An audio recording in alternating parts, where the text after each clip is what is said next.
May mga hiwaga na hindi kayang ipaliwanag at nananatili na lamang tanong sa ating isipan. Habang naghihintay ka ng kasagutan, makinig ka muna sa mga maiksing kwento ni Kuya Bert.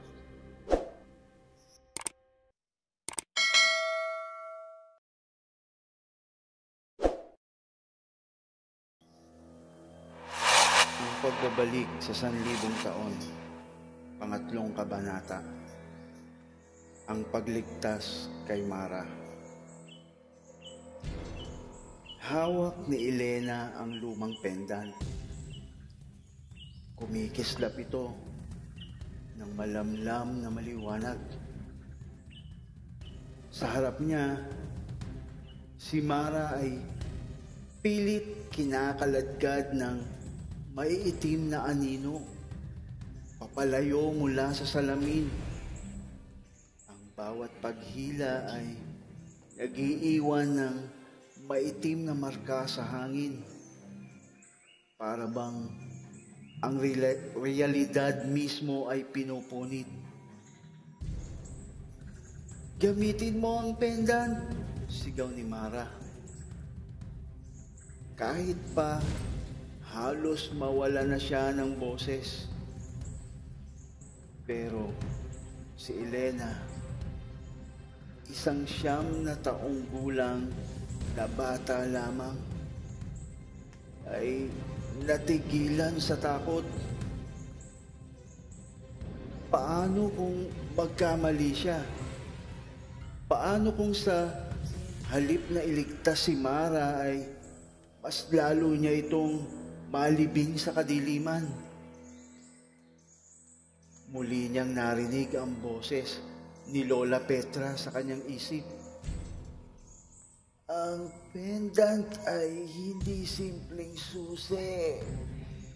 Ito ay isang pangako.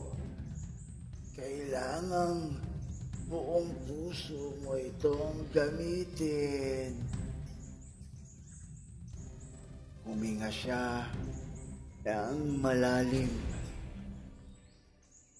Itinaas niya ang pendant, tinutok sa salamin, at buong lakas na sumigaw. Pinapangako ko, ibabalik kita, Mara Reyes! Ang pagsubok. Biglang nag-alab ng liwanag ang buong simbahan. Ang mga anino ay nag-atrasan, naglalaway, nagwawala sa sakit.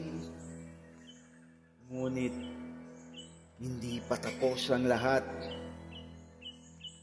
Mula sa pinakagitna ng dilim, may isang nilalang ang bumangon.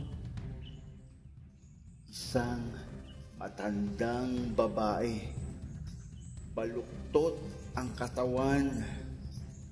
Ang parehong matanda na nagbigay noon ng basag na salamin kay Mara. Hindi ka pwedeng lumaya, Mara. Bulong ng matanda habang ang kanyang anino ay humahaba. Pilit inaabot si Elena. Ang pendant ay nagsimulang mag-init sa kamay ni Elena. Pakiramdam niya ay susunugin siya nito. Pero pinilit niyang tiisin. Kung bibitaw siya ngayon, tapos na ang lahat. Lumakad siya papalapit sa salamin.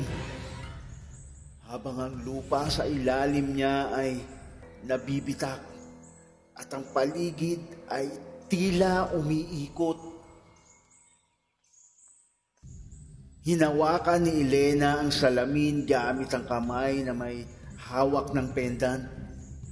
Sa isang iglap, naramdaman niya ng malamig na kamay ni Mara ay humawak sa kanya mula sa kabila. "Hilahin mo ko!" sigaw ni Mara. Ang pagbabalik.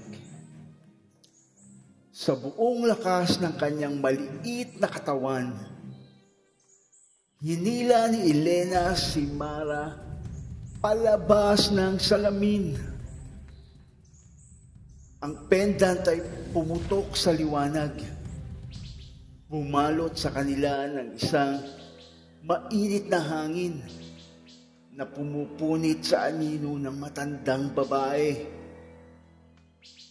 Isang matinis na sigaw ang umalingaw-ngaw sa buong simbahan. Ang matanda at ang mga anino ay naglaho sa isang ulap ng abo. Nang magmulat si Elena, nasa sahig na siya ng simbahan. Sa tabi niya, humihingal at umiiyak sa tuwa si Mara. Buhay, tunay, at malaya na mula sa kadiliman. Lumapit si Lola Petra, luhaang nakangiti. "Natupad mo ang sumpa, apo ko. Binuksan mo ang daan para sa kanya." Mula sa malayo, sa orasan ng simbahan, tumunog ang unang kampana, senyales ng bagong simula.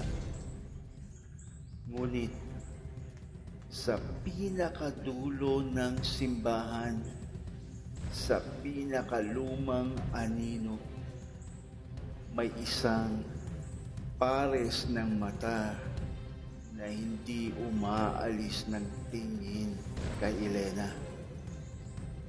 At sa hangin, isang bulong ang narinig niya. "Babalik ako."